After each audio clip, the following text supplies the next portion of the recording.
A bare pressure-treated post is the fastest way to make an expensive deck look cheap. I'm Dr. Decks, 35 years in, here's my whole process, start to finish. Why do you want to wrap a post? If you're gonna treat your posts and put a water preservative on them and some kind of a UV protectant, great. But over time, moisture is gonna be leaving these posts and you're gonna eventually get some surface checking and cracking, things of that nature. This post aged pretty nicely, but you can still see there's a surface check here, which when you look at the end of the grain, you can see it's actually going into the post. Now that's superficial, okay? That's not gonna affect the structure of this post. Unless this crack goes all the way through 3/4 of the post, then I'd be concerned. I've had clients call me and say, Doc, the deck you just built us in July, it's August now, one of the posts is twisted and it's really, really cracked. And we want you to come back and replace it for free. And I'm like, well, okay, I didn't grow it and I didn't mill it and I didn't treat it and I didn't create the moisture content in it and I didn't dry it. I can't guarantee the post isn't gonna do that unless we wrap the post. Once the post is wrapped, all the heat and all the weather that normally would hit the post is gonna hit the outside of this PVC. So this is gonna protect the post very well for many, many years. So what you're gonna need to do this is you obviously need a structure, a pressure treated post. You're gonna need some material to wrap the post, and today we're going to show you how we do it in a product called AZEK Paint Pro, which is a textured synthetic board. It's a PVC product. It's 1 inch by 7 1/4 inches wide, and we're wrapping around a 6 by 6. If we try to 45 both sides of this, like this, it's not gonna make it. And it makes it really hard for us to get all these edges to line up really nice. So we've completely given up on a mitered technique. We're going to offset joint this wrap by staggering the pieces one by one around the post. You're also gonna need some screws.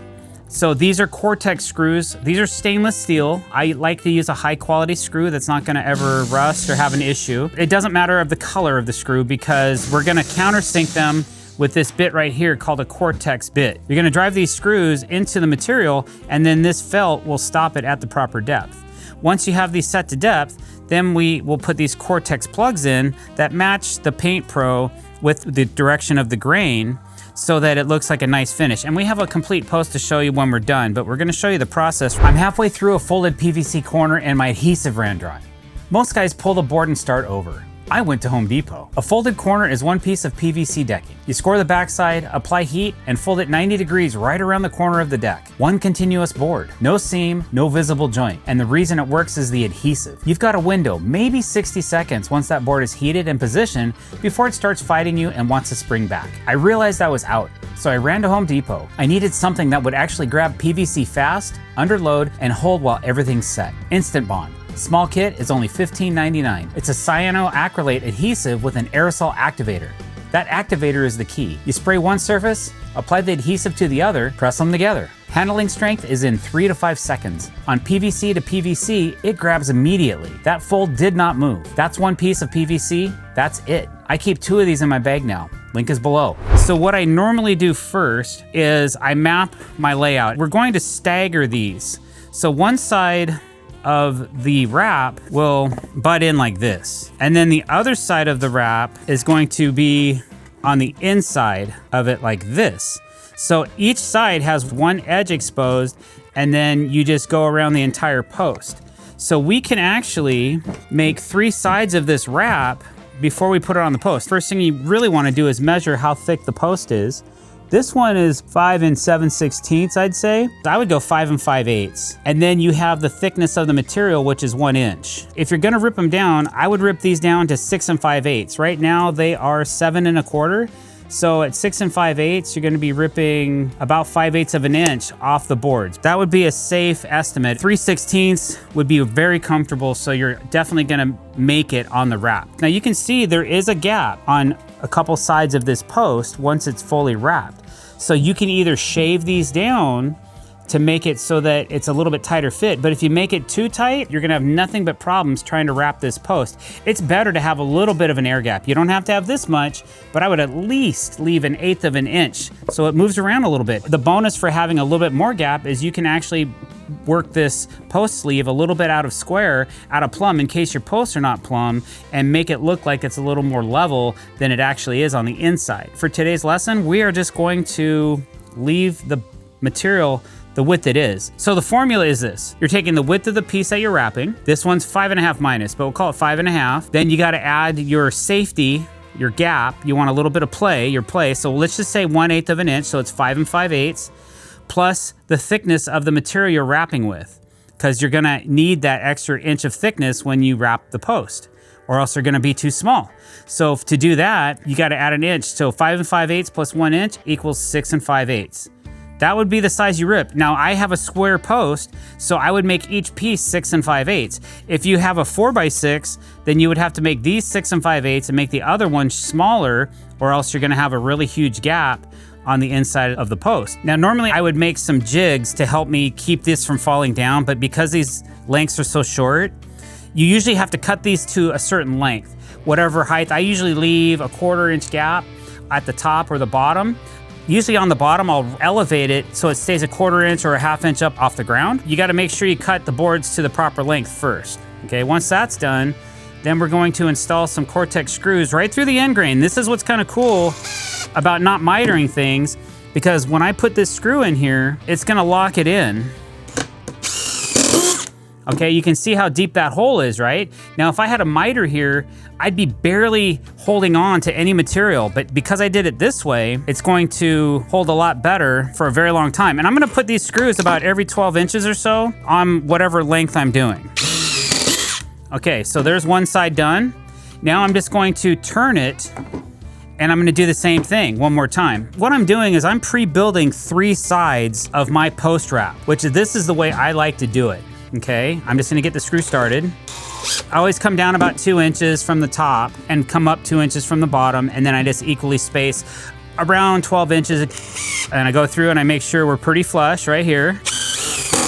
So what you should have is you got one side butting into this board, and then this board butting into this board. So right now we have a 3-sided U. This side is taller than this side, okay?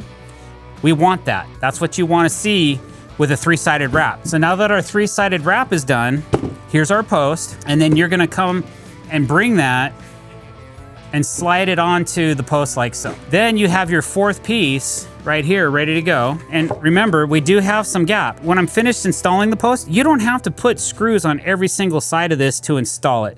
Let's just get the post wrap done first. Oh, how funny. I put this on backwards. Should I redo it real quick? So you still have 2 more sides to do, right? I'm just going to go ahead and screw this side on first.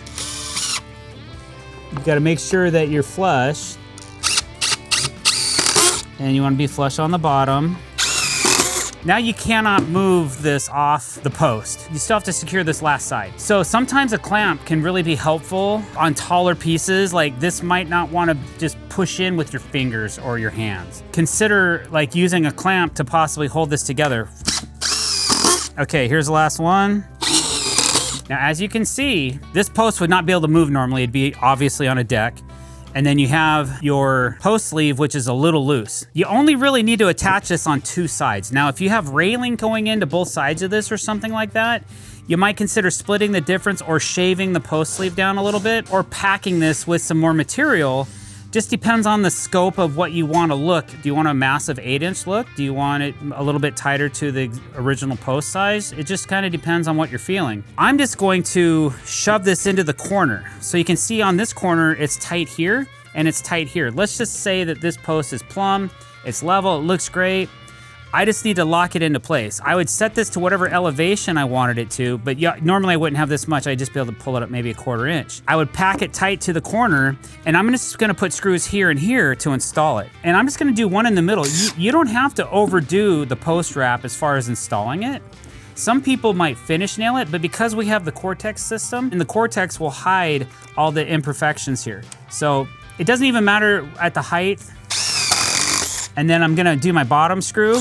I'm gonna make sure that this bottom is where I want it, because remember, it still can move around a little bit if I really want it to, but I wanna keep it kind of tight into this corner. So here we go. Okay, so basically the post sleeve is not really moving anywhere. I'm just gonna go ahead and put some screws in this side too. The post sleeve is now installed on the post. You can still see there's a massive gap over here. This post sleeve's never gonna leave. It's got 2 sides attached, okay? Now that the post wrap is completed, we just need to finish these holes, right? So that's what we'll go through with the Cortex plugs. We're gonna match the grain. So let me show you something. Okay, so that's matching the grain. If you make a mistake and you put these in the wrong way, you're gonna know. It's pretty obvious, but if you keep going the right direction, they hide up pretty well. So we'll just go through and plug this. You don't have to smash these in hard. You can just lightly tap. And then this post sleeve is now complete. Now you can paint it any color you want because we use TimberTech AZEK Paint Pro, and it's designed to accept any type of paint, acrylics and latexes, whatever, and it will not peel. And this is what it actually looks like when it's finished installed with all the Cortex plugs in it. Looks really nice.